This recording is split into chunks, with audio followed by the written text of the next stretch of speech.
विद्या क्यों नष्ट हो गई। उज्जैन नगरी में महासेन नाम का राजा राज करता था। उसके राज्य में वासुदेव शर्मा नाम का एक ब्राह्मण रहता था, जिसके गुणाकर नाम का बेटा था। गुणाकर बड़ा जुआरी था। वह अपने पिता का सारा धन जुए में हार गया। ब्राह्मण ने उसे घर से निकाल दिया। वह दूसरे नगर में पहुंचा। वहां उसे एक योगी मिला। उसे हैरान देखकर उसने कारण पूछा तो उसने सब बता दिया। योगी ने कहा, लो, पहले कुछ खा लो। गुणाकर ने जवाब दिया, मैं ब्राह्मण का बेटा हूँ। आपकी भिक्षा कैसे खा सकता हूँ। इतना सुनकर योगी ने सिद्धि को याद किया। वह आई। योगी ने उससे आवभगत करने को कहा। सिद्धि ने एक सोने का महल बनवाया और गुणाकार उसमें रात को अच्छी तरह से रहा। सवेरे उठते ही उसने देखा कि महल आदि कुछ भी नहीं है।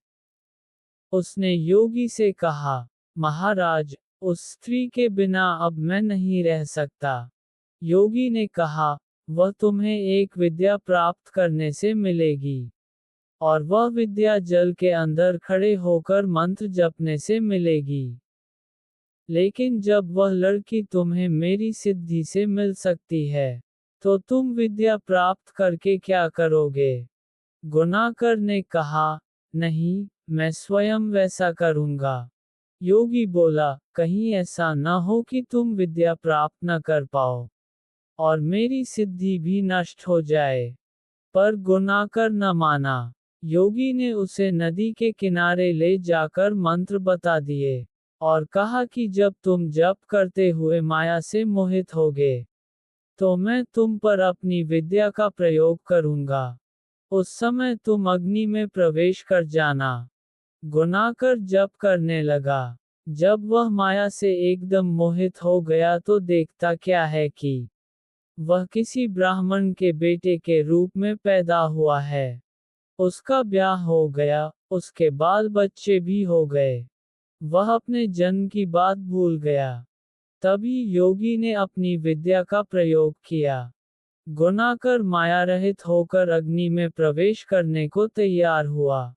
उसी समय उसने देखा कि उसे मरता देख उसके माँ बाप और दूसरे लोग रो रहे हैं और उसे आग में जाने से रोक रहे हैं। गुणाकार ने सोचा कि मेरे मरने पर ये सब भी मर जाएंगे और पता नहीं कि योगी की बात सच हो या ना हो। इस तरह सोचता हुआ वह आग में घुसा तो आग ठंडी हो गई और माया भी शांत हो गई। गुणाकर चकित होकर योगी के पास आया और उसे सारा हाल बता दिया। योगी ने कहा, मालूम होता है कि तुम्हारे करने में कोई कसर रह गई।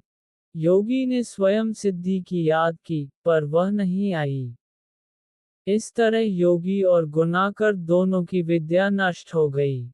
इतनी कथा कहकर बेताल ने पूछा, राजन, ये बताओ कि दोनों की विद्या क्यों नष्ट हो गई। राजा बोला, इसका जवाब साफ है। निर्मल और शुद्ध संकल्प करने से ही सिद्धि प्राप्त होती है।